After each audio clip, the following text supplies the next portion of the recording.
Giro das Pombas.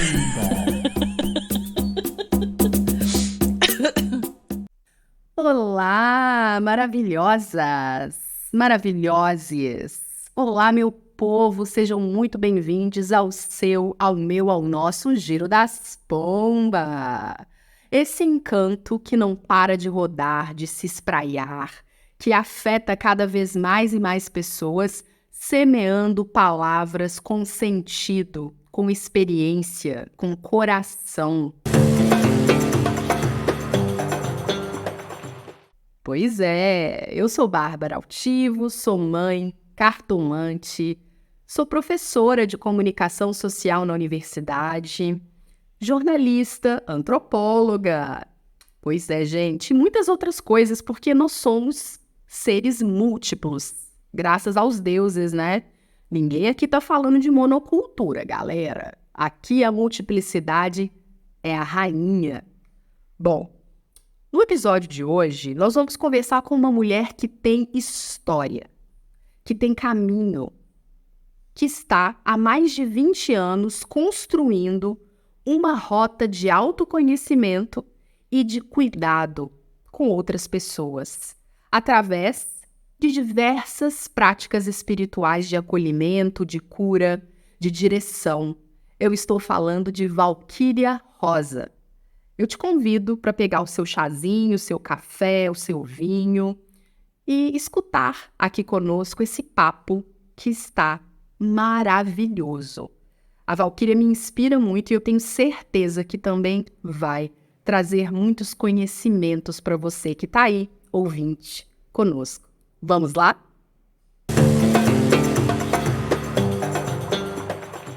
É com muita alegria, com muito axé, com muito contentamento, que neste episódio nós recebemos uma grande mulher que eu admiro e que eu tenho a alegria de dizer que cruzei com ela pelo caminho da espiritualidade, do sagrado que nos habita, que nos constitui e que nos coloca em movimento com outras mulheres. Eu estou falando de Valquíria Rosa.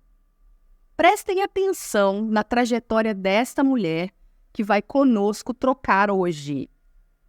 Ela é professora, taróloga, terapeuta integrativa, mestre e doutora em educação pela UFMG. Valquíria foi professora por 28 anos. Parte desse ofício vivenciado na educação infantil no Centro de Desenvolvimento da Criança na UFMG. Ela atuou como professora de História da Educação na UENG por 16 anos.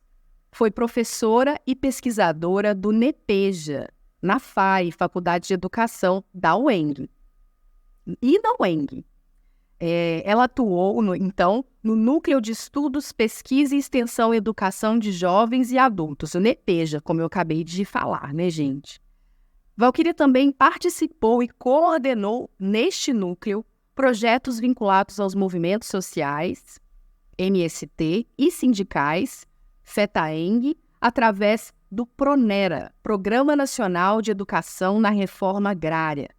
Essa experiência possibilitou a Valquíria, nossa convidada de hoje, refletir sobre a relação entre os saberes escolares, científicos, acadêmicos e os saberes produzidos nas práticas cotidianas, nas trocas, nas resistências, nas tensões que se efetivam na construção do cotidiano e dos saberes que são mobilizados para criar a vida e a relação com o conhecimento. Nas palavras de Valquíria, o fazer como professora foi por ela vivido juntamente com a construção de uma formação como taróloga e terapeuta integrativa ao longo dos últimos 23 anos. Não são 23 dias, tá, pessoal? A gente está falando de uma trajetória extensa e profunda. Esse movimento permitiu a Valquíria a experiência e a reflexão sobre a possibilidade de diálogos, como eu falei, né, entre esses saberes diferentes, a oralidade, a escrita, a tradição, a ancestralidade e o conhecimento escolar e científico. Estamos falando de confluência de diferentes saberes nessa trajetória.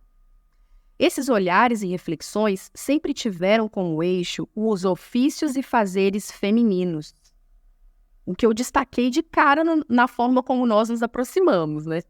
A vivência da espiritualidade, sentida como autoconhecimento, através da entrada no mundo dos mistérios do tarô e de outros saberes sobre cuidar de si, da saúde, da alma, do corpo e da vida, dialogaram com a experiência de Valquíria como professora, pesquisadora e mulher. Essa trajetória resultou na sua tese de doutorado, uma pesquisa histórica sobre a relação entre práticas escolares de saúde em uma comunidade rural localizada em Minas Gerais e as práticas tradicionais, os saberes das parteiras, benzedeiras, raizeiras, rezadeiras, ou seja, de mulheres que curam. Foram investigadas na tese as relações e tensões entre os saberes da tradição oral e os saberes da medicina científica.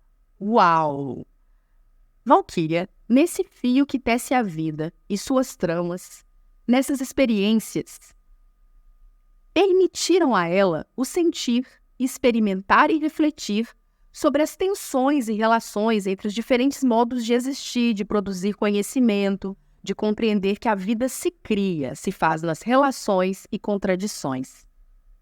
Segundo ela, nos últimos 7 anos, institucionalmente desvinculada da universidade, trabalhou como terapeuta, imersa no campo das terapias, do autoconhecimento, da espiritualidade, praticando o ofício de taróloga, professora de tarô, terapeuta integrativa, atuando com reiki, cinesiologia, constelação familiar, apometria, florais, entre outras técnicas, e também como formadora de terapeutas. Então, a gente tem muito papo hoje, tá, gente?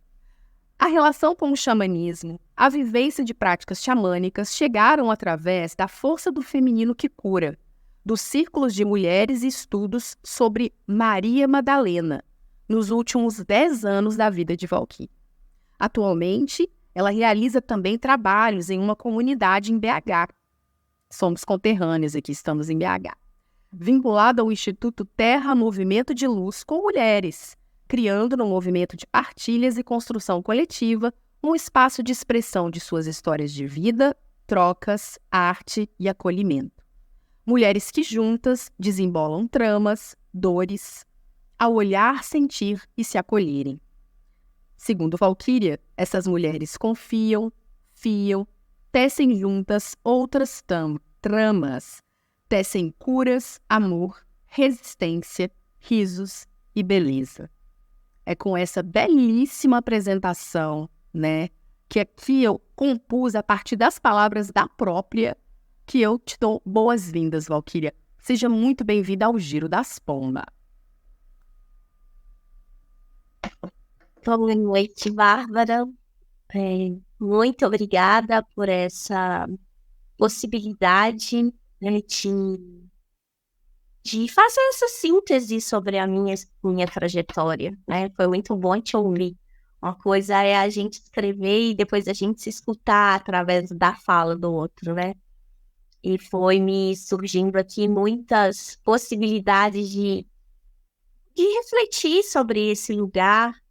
Primeiro, te agradecer muito a oportunidade, né? Eu escutei os seus podcasts todos anteriores e me lembro aqui que em um deles, né, você teve contato, acho que foi no último, quando você relata alguns casos, né, da sua experiência com o tarô cigano, né, nos atendimentos, na abertura das mesas, e que uma das pessoas que você atendeu depois jogou para você e te disse que seu papel era comunicar a espiritualidade, né? E aí eu te conheço muito recentemente, né? Assim, as nossas guianças, né? As nossas senhoras pombas giras nos aproximaram de algum modo, elas sempre fazem os nossos caminhos se cruzarem. Mas isso para mim ficou muito claro, né? Tanto na experiência inicial, quando a gente se conheceu, se falou a primeira vez, quanto ao escutar os seus podcasts. E você está fazendo isso de um jeito muito, muito bonito e conectado, né? Numa conexão muito muito autêntica, muito do coração, da expressão do seu ser, e é muito bonito ver isso. Então, gratidão a você e às senhoras e toda a guiança, né? Todas as nossas ancestrais, aquelas que a gente sabe, né? Da nossa linhagem, as da nossa linhagem que a gente não conheceu e todas as linhagens de mulheres, né? De todos os tempos, porque eu tenho certeza que são elas que vão conduzindo, né? Tecendo essa trama mesmo para a gente chegar e conhecer as pessoas que são necessárias para a nossa caminhada. E para a gente poder fazer um movimento que, para mim, está cada vez mais claro, que é de estar à disposição, de colocar para o mundo a nossa trajetória, né? Os indígenas têm um ensinamento que eu gosto muito, que eles falam que é importante que a gente possa contar as nossas histórias, porque é através desse movimento que a gente possibilita o outro acessar as suas próprias histórias, né? E, então, é com muita emoção, com muita gratidão, com muita alegria e com friozinho na barriga que eu, né, tô aqui à disposição para a gente conversar e refletir, pensar juntas sobre esse meu processo, né, essa minha história. Eu fiquei pensando e sentindo mil possibilidades de falar sobre isso, mas desde que a gente, né, conversou sobre essa possibilidade, a primeira coisa que me veio à cabeça foi na aranha. Porque, né, como né, você me apresentou, eu tenho nos últimos 10 anos vivenciado práticas xamânicas. A gente não estuda xamanismo, né? A gente vivencia, sempre me diz a minha mestra, o xamanismo. E a aranha, ela tem vindo muito como um animal de poder, porque os indígenas acreditam que toda a natureza é vida, né? A Mãe Terra, ela é uma entidade, ela é um ser. E todos os animais trazem uma medicina. E a medicina da avó-aranha é essa de tecer as tramas do destino. Quando a gente vê uma aranha, eu sempre penso, Dona Aranha, traça um bom destino para mim. E aí eu fiquei pensando muito nesse movimento, né, das próprias tramas, dos fios que foram me levando até esse movimento que hoje se faz na minha vida. E o primeiro deles foi a minha experiência com as cartas, né, com o baralho cigano. Eu era criança, eu tinha uma tia que era cartomante, hoje ela é evangélica, mas na época ela teria as cartas e tinha incorporações, então eu vivi muita minha espiritualidade a partir dessa tia, por parte de mãe, da linhagem materna. E eu fiquei muito fascinada com aquelas cartas, né? Eu lembro que todo mundo que ela ia atender, que podia, eu ficava lá no cantinho escutando. Certamente escutei muitas coisas que não foram boas para uma criança, depois até tratei isso em terapia, né? Porque eu fiquei com um pouco de medo da espiritualidade em algum momento da minha vida, mas aquilo me fascinou muito, né? E, enfim, fui caminhando e sempre tive muito interesse por ler sobre espiritismo, espiritualidade, tarô, mas não tinha tido ainda aquela dimensão, né, aquele desejo de bom aprender. Até que um dia, um irmão mesmo namorou uma moça, que ela tinha uma madrinha que jogava tarô. E isso eu já tinha 21 anos. E aí eu fui jogar tarô com ela. E naquele momento ela me disse que ela me deu um anel, que era da linhagem da família dela. E ela falou, esse anel é seu, não sei porque ele é seu, mas é da linhagem da minha família. E eu fiquei com esse anel por anos, eu o perdi, não, né? E a mãe já levou ele quando eu fiz 50 anos no ar, né? Eu fiquei sem usá-lo muito tempo, tem toda uma história, uma trajetória desse anel, uns momentos diferentes da minha vida. Mas naquele momento que de verdade eu assumi o meu lugar, né, como taróloga, uma pessoa que vive e sente a espiritualidade no cotidiano, né, invocando e festejando o dia de Iemanjá, ele foi embora. Então é muito simbólico. Mas enfim, aí aos 21 anos ela me propôs ensinar tarô para mim, só que eu estava fazendo faculdade, iniciação científica, trabalhando, casada, impossível colocar o tarô na minha vida. Então, eu passei mais uma vez pelo tarô e senti o desejo, mas não pude aprender. E aí, depois, aos 28 anos, quando eu tinha terminado o mestrado, estava numa crise muito grande de identidade, porque eu adoro, amo estudar, amo a relação com o conhecimento, amo ser pesquisadora, mas não conseguia me adequar à institucionalidade e às práticas, né, do saber acadêmico, na forma como ele vai te tirando de você mesma na maioria das vezes, né? Por mais que eu entenda que a pesquisa é uma prática social e hoje, revendo toda a minha trajetória, eu entendo que tanto o mestrado quanto o doutorado estão intimamente relacionados com esse saber feminino, esse filho da aranha, então foi tecendo o meu destino, mas a gente vai ficando sufocada, né? E eu sentia que eu não podia continuar, então eu lembro que o meu orientador do mestrado na época falou, vamos pensar no doutorado, Val? Eu falei, vamos, e aí fiz alguns projetos, pensei algumas coisas,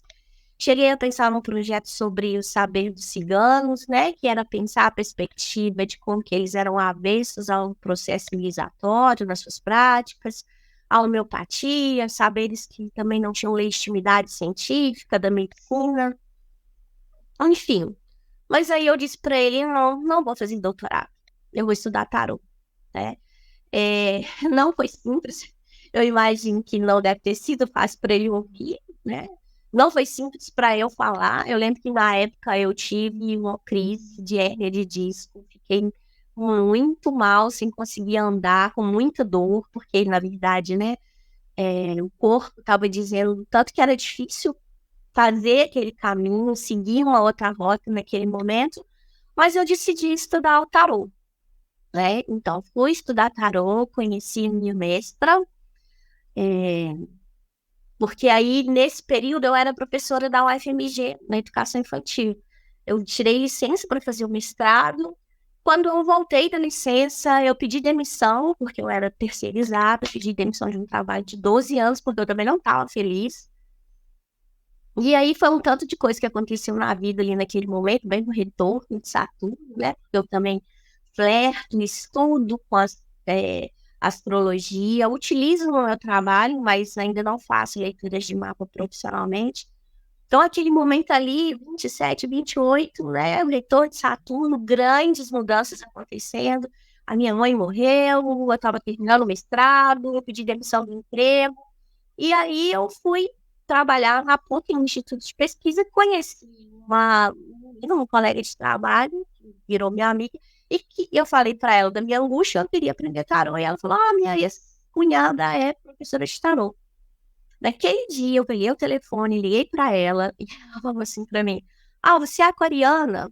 Então, é tudo para ontem, né? Você tem tempo agora? Eu falei, tem, passa na leitura, compra o livro, o tarô mitológico, eu te espero daqui 2 horas, pode ser? E isso foi em março de 2001, Abril de 2001, eu tinha defendido mestrado em março de 2001, um mês depois estava eu lá, estudando tarô. E foi um grande encontro na minha vida, né? A minha mestra de tarô, a Mia, ela transformou a minha história, a minha trajetória, me transformou pelo portal que ela abriu, né, para conhecer o tarô, me conhecer, e ela foi, assim, né, a expressão de amor e de afeto em todos os sentidos, né, ela me acolheu muito, uma menina, ela me chamava ela falava assim, nossa, eu devo merecer uma discípula tão cabeçuda desse jeito, né, porque mega racional, cheia de certezas, e de incertezas, mas com muita dificuldade de acessar afeto, de acessar o transcendental, a intuição. E aí ela tem, né? Ela tem uma formação, ela é psicóloga, e ela escolheu não trabalhar com a psicologia, porque o CRP não admitia, né, o uso do tarô como instrumento terapêutico, e ela resolveu ser taróloga que utilizava os saberes da psicologia. Então, com a Mia, eu fiquei 18 anos, né? Eu aprendi tarô, uma metodologia muito interessante.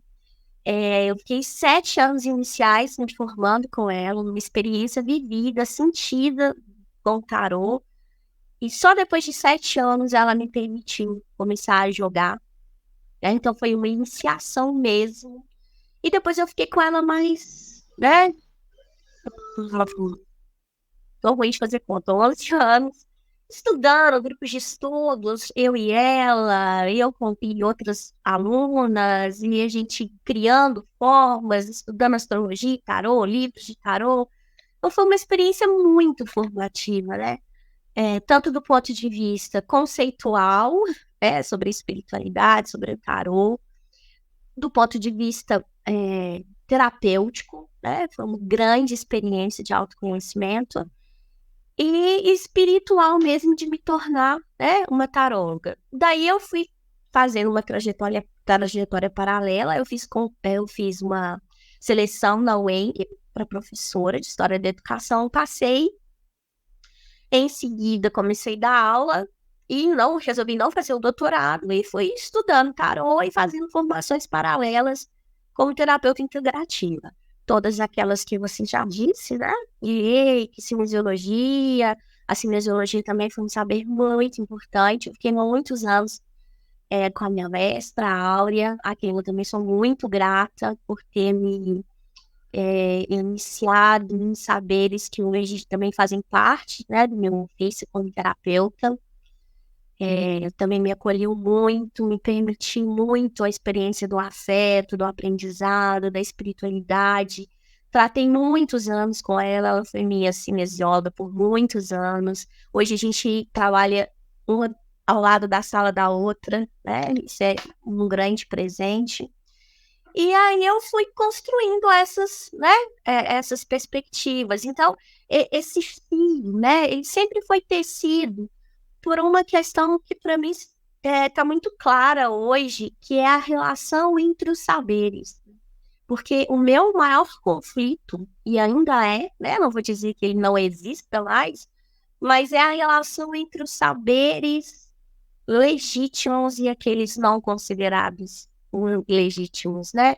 Entre a tradição e a ciência, a oralidade, a escrita, o institucionalizado, o não institucionalizado.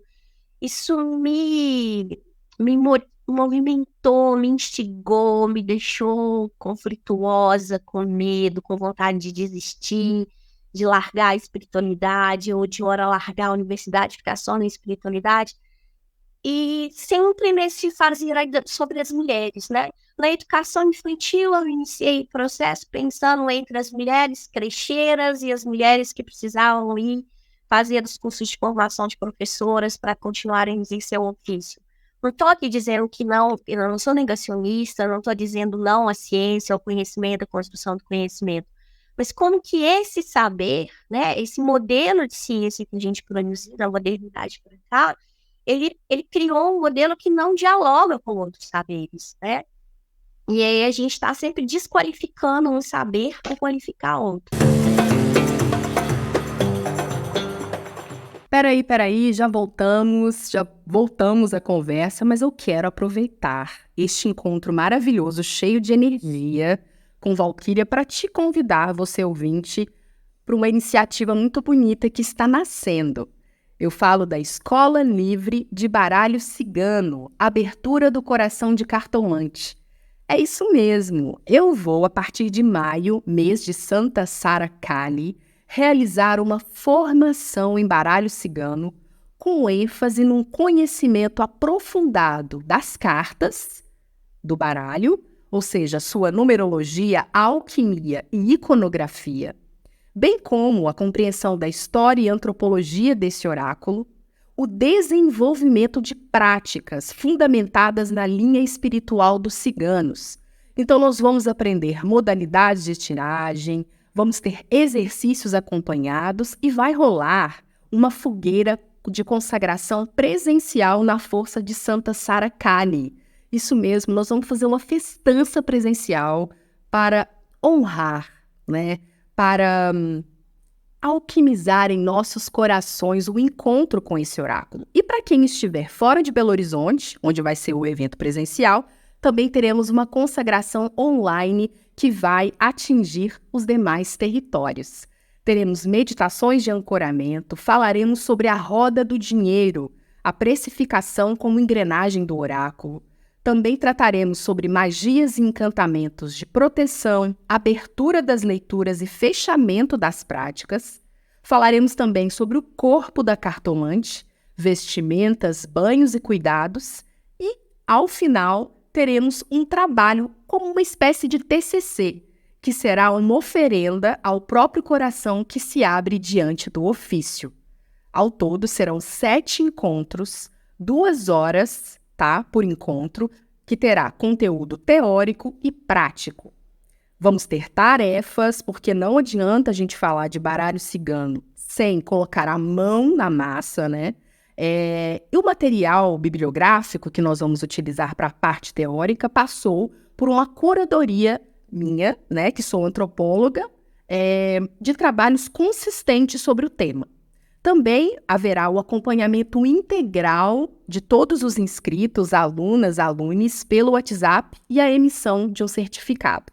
Se você quiser mais informações, vai lá no meu Instagram, @cartomanciacura, tudo junto.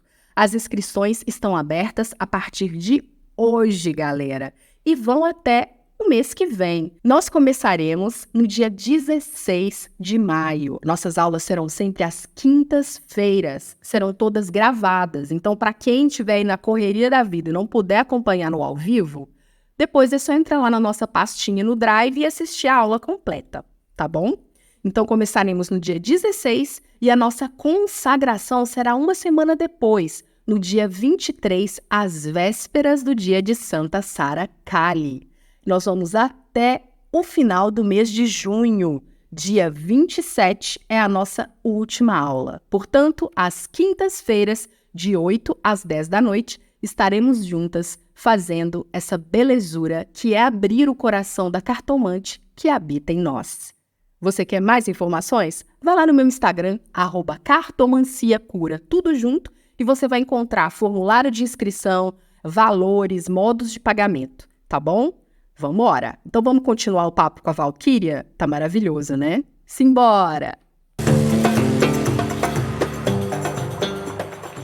Porque eu fiquei assim, impressionada, né, com essa síntese bonita que você construiu aí. E fiquei pensando, né, sobre esse grande conflito que marca a sua trajetória, o quanto ele é um conflito produtivo, né, rendoso, porque rendeu tese, rendeu mudança de vida, rendeu autoconhecimento, aprofundamento teórico e prático em diversas terapias, diversos canais de cura, né? Então, assim, conflito é um grande motor, né? Todos nós habitamos esse lugar onde o desencaixe gera movimento, né? Então, assim, achei muito legal. Me identifico, né? Claro, eu ainda engatinhando em vários dos processos, né? Mas já me reconheço muito nessa sua fala sobre os problemas do pensamento acadêmico, da universidade e tudo, né? E sinto que você, mesmo com todas essas questões, você tocou em frente, né? Colocou muita energia na sua espiritualidade e tomou decisões, né? Inclusive decisões muito corajosas. Como, por exemplo, se desligar da universidade e se dedicar full time, né, o tempo todo completo, a essa jornada de cuidar de pessoas, cuidar de mulheres. Como foi para você essa escolha? Assim, e eu falo isso como uma pessoa mega interessada, porque me afeta muito, e eu acho que pode estar afetando vários ouvintes aqui também, que às vezes vivem esse dilema entre um trabalho que é socialmente reconhecido, que tem um salário lá todo mês e que você se sente na segurança, né, ali por um lado, e uma vontade, um coração que te leva para um caminho profissional talvez mais instável, talvez não tão legitimado aos olhos da sociedade capitalista, né? Então, eu queria que você puder contar, narrar desse jeito gostoso que você tem, né? Como é que foi para você essa decisão corajosa, né? Como é que foi nessa encruzilhada, você escolheu virar para o lado ao invés de seguir em frente? Como é que foi? Conta pra gente. Aí você puder abrir seu microfone, porque eu tive que fechar para não dar eco. Pois é, Bárbara, como é que foi? Foi de muita dor, né? Hoje eu posso dizer, recentemente eu fiz um trabalho em Temazcal, né? Que é uma tenda do suor, me chama Nise, um ritual. E a gente tinha que fazer uma oração em agradecimento e eu consegui agradecer a experiência na universidade, ao saber que ela me né, proporcionou, possibilitou os conhecimentos, essa dimensão que você fala, né? Porque, querendo ou não, ela me possibilitou também a materialidade da vida, né?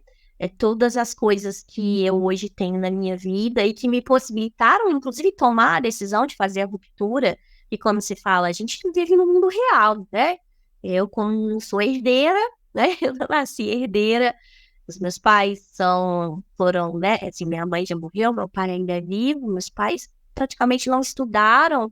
Então, assim, não me deixaram, né? Nenhuma herança financeira, não me deixaram heranças de saberes, né? A minha mãe, a questão dos oráculos, das curas. Meu pai, um homem de muita lealdade, dignidade, mas eu precisava sobreviver, né? Eu pago conta. Então, assim, a universidade, para mim, representou algo muito importante, tanto do ponto de vista da construção de um pensamento científico, acadêmico, e uma racionalidade que eu entendo como fundamental, né? A materialidade da vida, comprar casa, ter carro, me alimentar, inclusive fazer e pagar todas as formações como terapeuta integrativa que eu fiz, porque são formações caras. Eu costumo dizer que eu já teria comprado outro apartamento com tanto dinheiro que eu gastei, né? Livros, tempos de estudo, tempo que eu podia estar fazendo uma outra coisa para ganhar dinheiro, mesmo na universidade, outros projetos, né? Mais bolsa de pesquisa, que a gente sabe que é possível, né, a gente coordenar projetos, mas eu estava me dedicando ali a uma formação e que foi muito importante esse papel da universidade para mim. E porque eu entendo que também as terapias integrativas, a espiritualidade, ela conversa, ela dialoga, ela é racionalidade, né? São outras racionalidades que, como eu disse anteriormente, nesse modelo de ciência que a gente construiu, que é histórico, cultural, político, atrelado ao mundo do capital, né? Ali na construção inicial, nas raízes do capitalismo, decidiu que um saber era racional e o outro não, era crendice, charlatanismo, né? Bruxaria, paganismo, heresia. Mas, para mim, a espiritualidade também é uma forma de racionalidade, né? Tanto que quando a gente vai discutir a construção do conhecimento infantil, né, da racionalidade, da cognição, a racionalidade vem junto com a cognição, com a imaginação, né? É a partir da imaginação que você vai produzindo uma relação de reflexão e de racionalização daquele saber. Então, para mim, foi muito difícil fazer esse movimento. Sempre foi muito conflituoso. Quem me acompanhou muito de perto via, né? Eu tinha muitas crises existenciais, muita dificuldade, porque eu adoro estudar, eu adoro fazer pesquisa. E essa é uma das coisas que eu mais sinto falta em hoje não estar na universidade.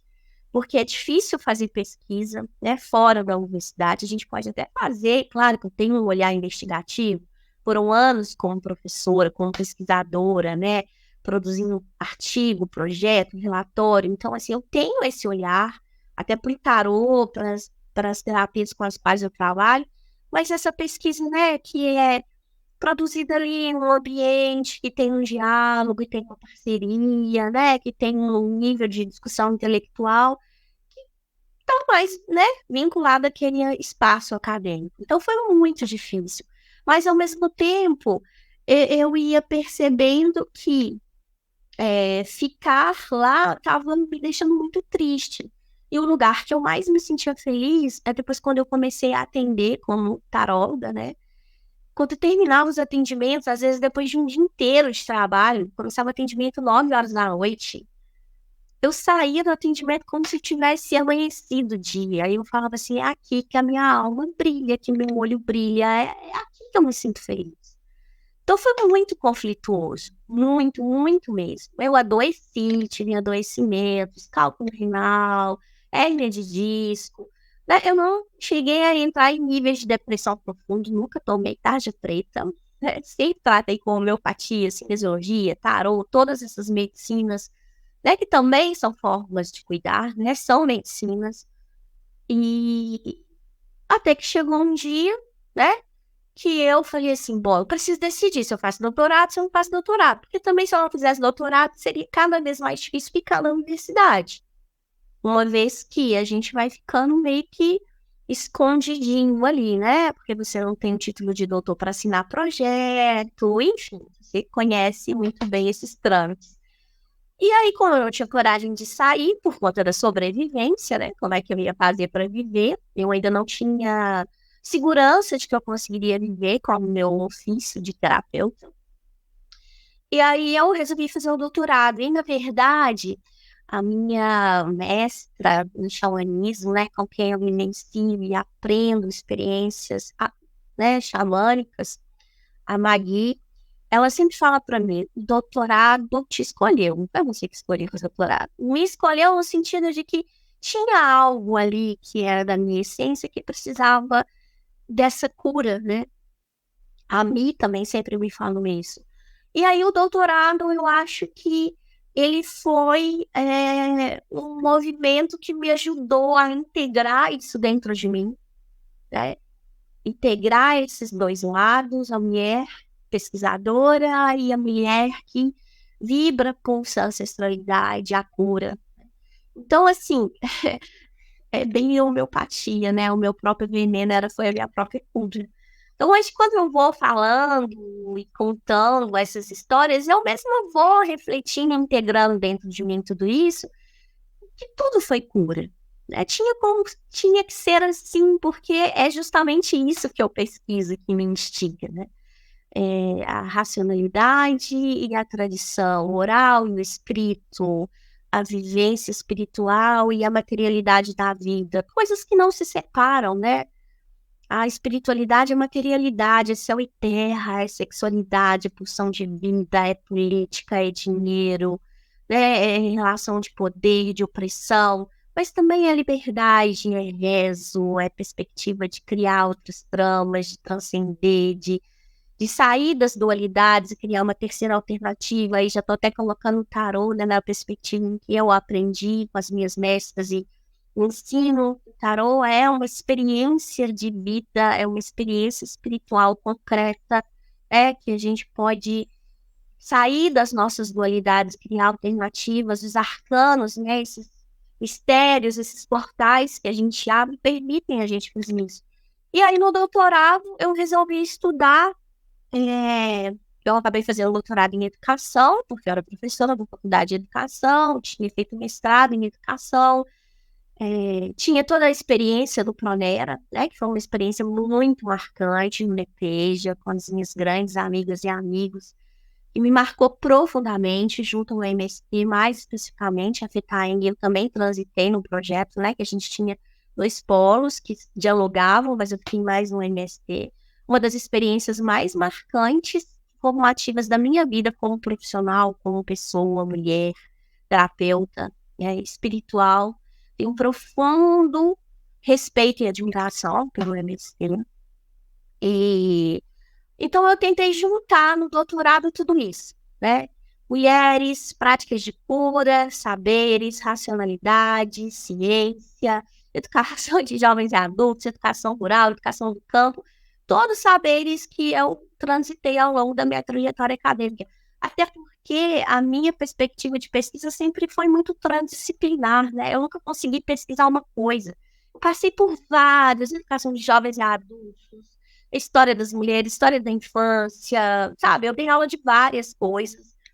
E aí, no doutorado, né, eu acho que eu consegui integrar tudo isso, pelo menos dentro de mim, e fazer através da tese, com todos os limites, né, que escrever uma tese, pesquisar, no tempo que a gente tem hoje, no tempo da CAPES, do Lattes, né, das agências de fomento, foi o que foi possível fazer, mas eu gosto muito de ter feito essa tese. porque ela me permitiu discutir a relação entre a ciência e a tradição, a oralidade e a escrita, né? O legítimo e o não legítimo. E aí, quando eu terminei, é como se dentro de mim tivesse integrado algo mesmo, e falei, eu não suporto mais ficar na universidade. E aí teve uma série de fatores, de situações que acabaram me fazendo decidir não ficar. E eu fiz a ruptura em 2017, saí. E de lá para cá, eu tenho experimentado ser terapeuta em tempo integral, né?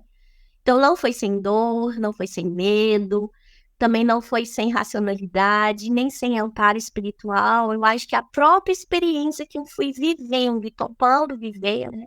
Me colocando à disposição de corpo e alma, com dor, com alegria, porque também teve muitos momentos maravilhosos na universidade, né? Eu adoro estudar.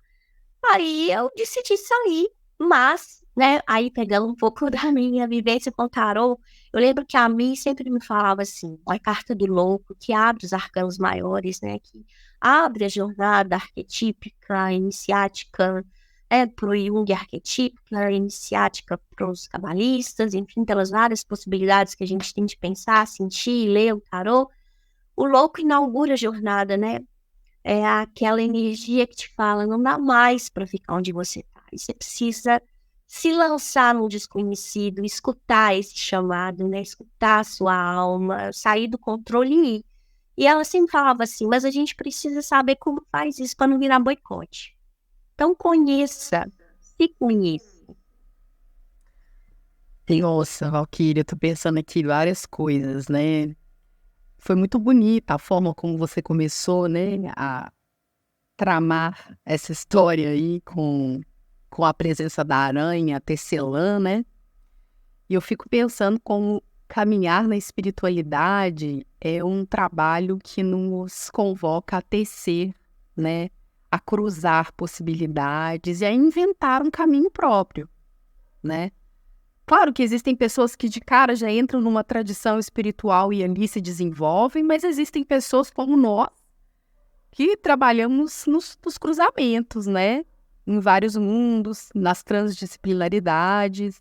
E isso também é muito legal, né? Quando você fala que o doutorado foi para você um trabalho de cura, né? Um trabalho muito importante, eu me reconheço muito também, porque meu doutorado também foi um espaço onde a espiritualidade se apresentou, né? Então, assim, até para quem, né, falando porque tem que 4 anos que eu defendi, na minha tese eu incorporo a minha preta velha e eu falo da mediunidade como metodologia de pesquisa. Então, assim, a gente vai buscando abrir caminho também nesses saberes acadêmicos, a partir do diálogo com os saberes tradicionais, mas, de fato, existe uma estrutura de poder muito cruel, né? Que opera nesses espaços chancelados, né? Do conhecimento, da dita ciência e tudo mais. Enfim, estou dizendo isso tudo para falar que é muito bonito ver a sua autoria, né? Sobre a própria vida, né? Uma vida que é uma tese, maior do que uma tese que é só uma tese. E aí, eu queria que você contasse um pouco para a gente como você foi compondo o seu trabalho como terapeuta. Nesse movimento, né, de puxando fios, de encontrando com caminhos, né? Você falou muito do tarô, que entendo que foi um grande portal, né? Você mesma diz. Mas além dele, né, você fala da constelação familiar, do reiki, até chegar no xamanismo. Conta um pouco para a gente como é que você foi compondo, né, a partir do seu coração, da sua história, o seu modo único de ser terapeuta.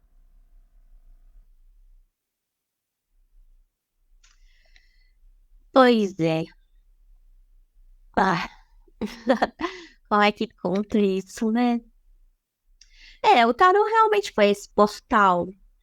E ele me ancorou muito, me trouxe de volta para mim mesma. Mas eu sempre fui muito inquieta, né? E eu achava que o tarô sozinho não ia dar conta. Aí depois eu fiz a primeira formação como reikiana. Eu acho que o reiki também abriu um portal enorme, né? Porque o tarô, eu acabei entrando por ele por uma via um pouco da racionalidade, né? Do estudo, da psicanálise, do tarô junguiano, que é onde eu me sentia mais segura, sem chances de me achar louca ou ser criticada como louca, né? O reiki abriu um portal de energia, que eu não tinha controle, né? E a minha mediunidade estava muito aflorada desde pequena, tinha hora que eu não sabia lidar com ela, então ele canalizou um pouco isso. Depois eu fui eu fui fazer trabalho mediúnico no Ramal, né, que é um grupo, não sei se você conhece, científico, filosófico, que trabalha uma perspectiva de projeções espirituais, não de incorporação, mas isso é um grupo científico, filosófico, espiritual, né? Então, eu também iniciei o primeiro contato com entidades por online, uma coisa bem mais racional também, mas já me desconstruiu demais. Depois eu fui para a cinesiologia, né? A cinesiologia é uma técnica que permite a gente acessar memórias, corpo-mente através do toque corporal, tem a integração com conhecimentos da medicina chinesa, uma formação muito ampla, muito complexa, me formou muito como terapeuta e me tirou um pouco da racionalidade, porque veio mais para o corpo, né? E aí não tinha muito como eu ficar tentando explicar, o corpo ia, falava para além do que eu desejava, no inconsciente, nas emoções, naquilo que vazava. Então foi uma formação muito importante. Depois eu fui fazendo várias outras formações, comecei várias coisas, não terminava porque eu não me identificava, mas tudo me ajudou muito a ir me conhecendo e adentrando esse campo do invisível, né? Essa coisa não tão explicada, mas sentida, mas que estava ali travada no corpo. Aí, depois disso, eu comecei a trabalhar eu fui fazer uma formação em constelação familiar, que também foi muito importante, porque me trouxe um pouco essa... E que também caminhava um pouquinho ali pela dimensão mais teórica, né? Apesar da constelação de ser muito criticada, mas ela tem um arcabouço teórico muito sério. Quando você lê a biografia do autor, você vê... Eu acho que tem informações efêmeras que as pessoas... efêmeras não sei se é a melhor palavra, mas uma informação muito rápida, às vezes, que as pessoas fazem e saem deturpando, e quem critica também não leu, mas é um conhecimento muito importante.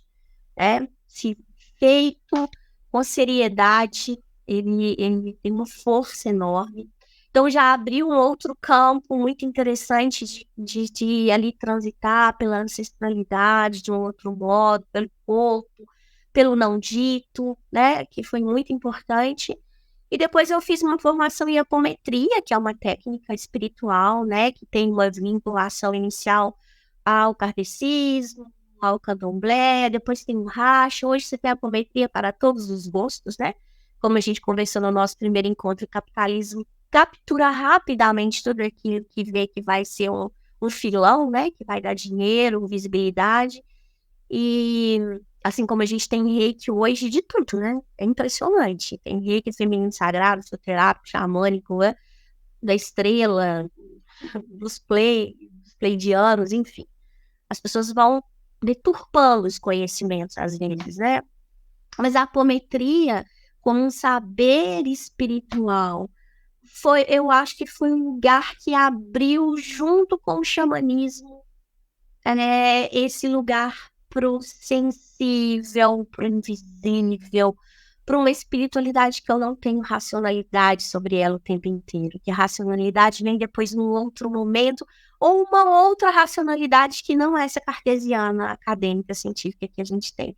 Então, o xamanismo e a apometria me levaram para esse mergulho, porque no xamanismo é o campo da experiência, a relação com a natureza, né? É o fogo, a terra, a água, o ar, que já estão lá no caminho, né? Mas que eu ainda estava com muito medo de acessar isso. E a apometria é o campo da relação com as entidades, um outro mundo em que eu tenho uma história que eu gosto de contar para as minhas alunas cabeçudas, como eu, né? Que a minha mestra falava para mim, e eu falo para as minhas alunas, mas cada mestre tem discípulo que merece. Não mereço uma aluna tão cabeçuda, assim, racional demais. Eu estava fazendo uma apometria Nós estamos fazendo um reiki. No reiki, o campo da apometria abre sozinho, porque às vezes eu não tenho mais controle sobre isso. E a Maria Redonda, minha preta velha, que apareceu na minha formação de apometria, falou assim pra mim, faz isso, põe em plástico, que ela fazia no astral, me dava pra colocar no nariz da menina que tava com sinusite, e manda ela tomar chá de salsinha, que é ótimo pra sinusite. Eu, conversando com ela, assim, pensamento, falei assim, salsinha é bom pra sinusite? Ela virou e falou assim, eu não tô te pedindo, eu tô te mandando. Aí eu, tá, coloquei, a menina foi embora, fui lá no Google ver se salsinha era bom pra sinusite. E era, né? Então, assim, eu fui testando muito, sabe? Eu fui testando muito a minha intuição, se eu podia confiar nela. Mas quando eu cheguei no xamanismo, na apometria, os dois juntos, e acho que talvez mais o xamanismo, com as experiências muito fortes que eu vivenciei, me fizeram até integrar mais esses saberes, né? E hoje eu acho muito legal, porque eu estou vivendo o ser terapeuta, né? Eu vivi a experiência acadêmica como pesquisadora, a experiência acadêmica como pesquisadora e a formação como terapeuta. Agora eu sou terapeuta. E eu acho que ainda tem lugar que é como eu vou juntar isso tudo que ainda está em construção aqui dentro, sabe? Está sendo tecido, né? Lindo. Valquíria, e no meio, entre tudo isso, um fio que vai alinhavando todos esses processos é o feminino, né? A sua relação com mulheres de diversos lugares, diversas culturas, né? Mas algo maior conecta essas existências no mundo. Quando você começou a sentir essa força, essa presença do feminino no seu trabalho, e se você puder contar casos, assim, sabe, de como isso te tocou. Você diz, né, que tem um xamanismo específico do qual você se relaciona também, tem uma conexão com o feminino, né, o trabalho com mulheres que você desenvolve também, enfim, conta um pouco pra gente como foi quando a ficha caiu, né, e como isso surgiu, apareceu e continua a aparecer nos seus trabalhos. Eu acho que essa questão do feminino, ela sempre teve presente, desde quando eu entrei para a educação infantil. Que eu já estava lá inquieta, com 18 anos, pensando assim, por que só tem mulher aqui? Por que a gente ganha menos? Por que essa discussão é tão despolitizada, né? O que é o movimento pró-creche? Quem são as crecheiras? E aí, a minha inquietação ali, eu fui para o mestrado para estudar a feminização do magistério, né? Acabei não estudando, estudei a Escola Normal de Ouro Preto, a primeira institucionalização da formação da profissão docente. E aí eu queria ver as mulheres lá, mas não tinha mulher, só tinha homem, né? Porque os homens inicialmente que se ocupam da educação, e eles saem as mulheres saem quando os homens vão para os lugares de poder, né? As mulheres vão para os lugares associados à maternidade. Enfim, dá para a gente fazer um trabalho, né? Uma conversa só sobre isso. Então, o mestrado, essa inquietação estava lá. E o tempo inteiro, né, na minha própria história como mulher, na relação com a maternidade, com a história de dor das mulheres da minha família, que foram histórias que me marcaram muito, que me mostraram e me ajudaram, mas que ao mesmo tempo me privaram de muitas escolhas, porque eu não queria viver as mesmas dores, e eu achava que não viver as dores era fazer isso, era negar determinadas questões. Então, desde a graduação, eu já participava de grupo de estudos sobre feminismo, gênero, né, feminismo e gênero. E na terapia, né, o tarô também sempre me marcou essa dimensão das mulheres, né, porque são elas as cartomantes, as benzedeiras, as tarólogas, na sua grande maioria. E eu comecei a ficar muito interessada, né? Porque aí, no doutorado, eu estudei parteiras, benzedeiras. Então, elas sempre estiveram presentes, né? De um modo ou de outro. Eu sempre fui muito tocada por essa dimensão do sagrado que habita o feminino. E eu sempre trabalhei com mulheres, fui formar mulheres professoras, né? No curso de pedagogia, você tem uma turma de 40 pessoas, 2 homens, né? 38 mulheres. Então, eu sempre estudei muito isso, sempre tive muito interesse sobre estudo em relação à bruxaria, a caça às bruxas, e quase sempre atendi mulheres, né? Quase sempre são as mulheres que procuram o tarô, que procuram as terapias integrativas. Hoje eu tenho 3 alunos de tarô, né? Mas em toda a minha trajetória eu devo ter tido 5 alunos de tarô. Eles não aparecem, né? Eles transitam, flertam, vão embora. Então, essa questão do feminino sempre apareceu. E o xamanismo, ele veio junto numa experiência que foi de círculo de mulheres. Quem conduziu esse grupo e o estudo sobre Maria Madalena, uma pessoa que tem uma formação, né, uma experiência, uma vivência, uma prática muito grande no xamanismo, e parte das nossas experiências foram vividas a partir do xamanismo, que é essa experiência com a terra é feminina, né? A terra tem como virtude e atributo valores femininos, né? O acolhimento, o aconchego, a nutrição, essa energia que é mãe mesmo, né? Nessa perspectiva.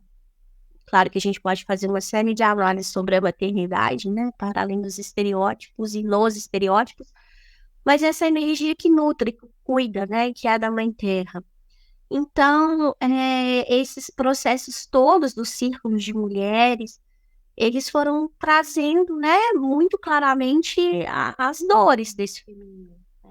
As violências, e essa experiência com os estudos sobre Maria Madalena, com a dor do feminino, enxergar essa mulher como uma mulher do tempo dela, que traz uma relação com o saber, com o conhecimento, né, para além só dessa dimensão espiritual, ou como a gente conversou outro dia, né, às vezes a gente acaba reduzindo Madalena à parteira de Jesus. Mas ela era uma mulher, a minha mestra sempre fala, ela era uma xamã. Ela conhecia os mistérios entre o céu e a terra, ela tinha relação com a natureza, com as ervas, com o tantra. Então, isso tudo me tocou muito e me transformou muito, né? Foi uma vivência, uma experiência muito significativa com o autoconhecimento. Então, isso acabou me levando a fazer grupos também, a começar a conduzir grupos, né, de mulheres. Inicialmente, eu e uma amiga, que também é taróloga, pessoa da minha mestra, eu a atendi um tempo como cinesióloga, hoje a gente é amigas, colegas de trabalho.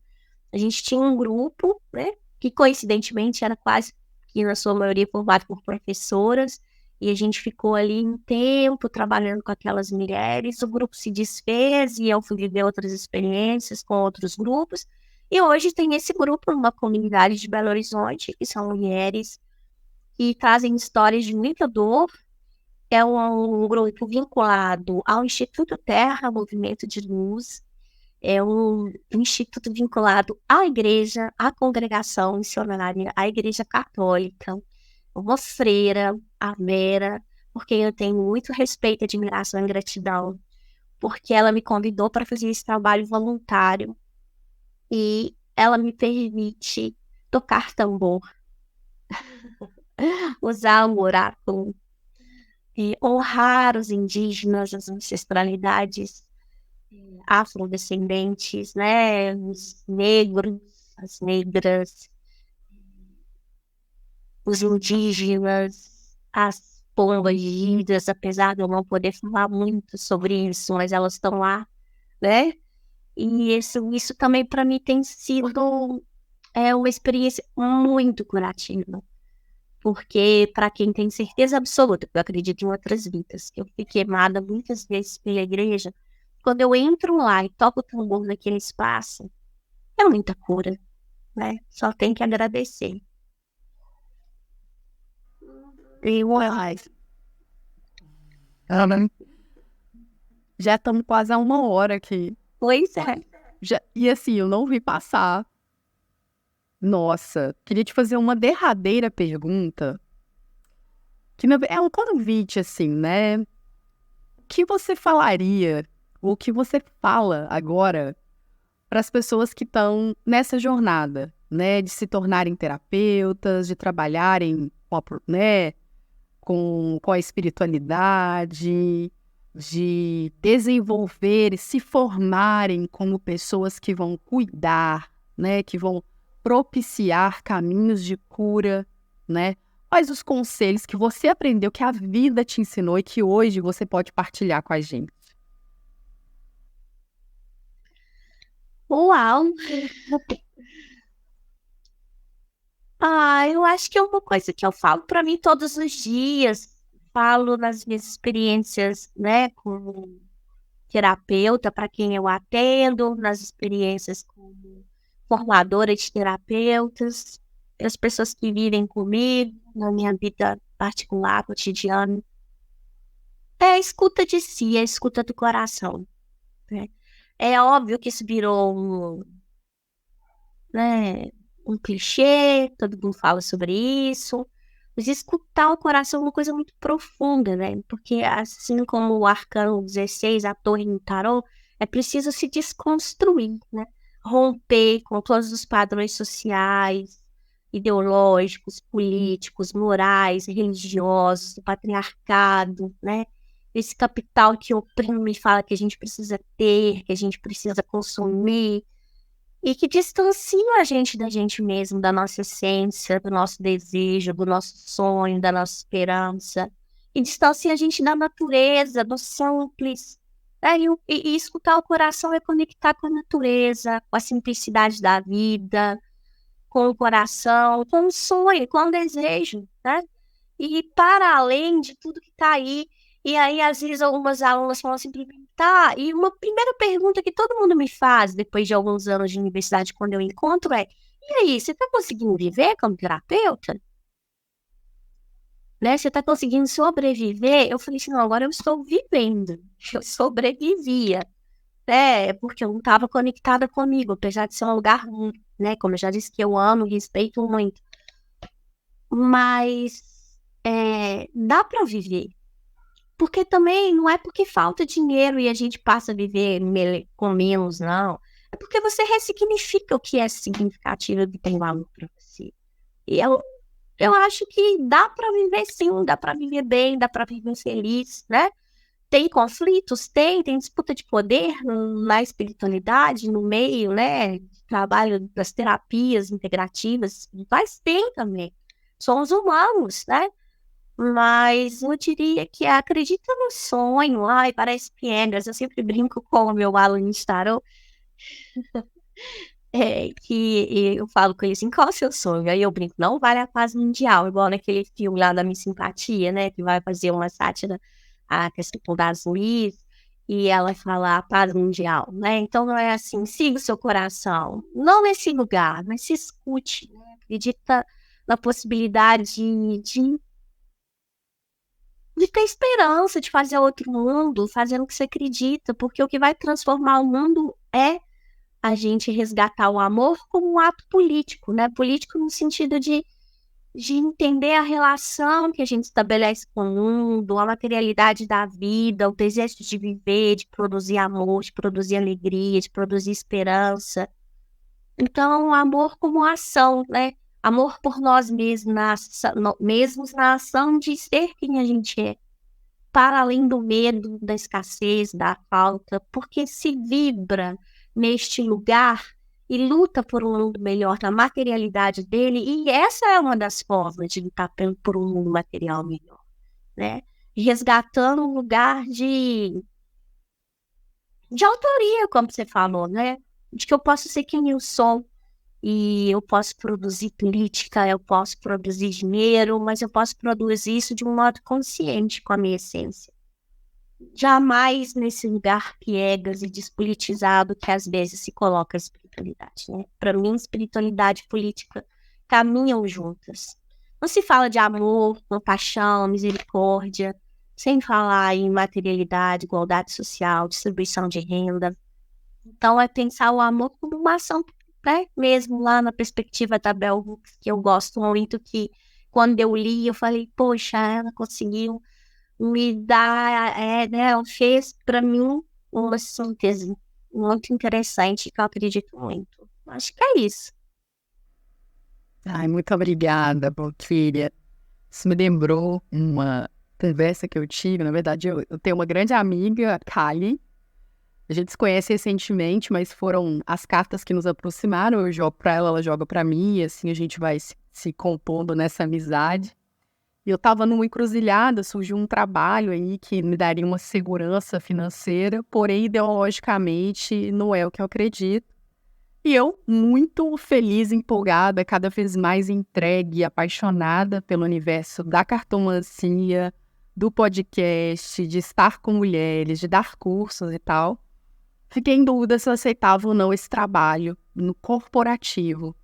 E ela me falou uma coisa assim que eu vou carregar pro resto da minha vida, e tem tudo a ver com o que você falou, Valquíria.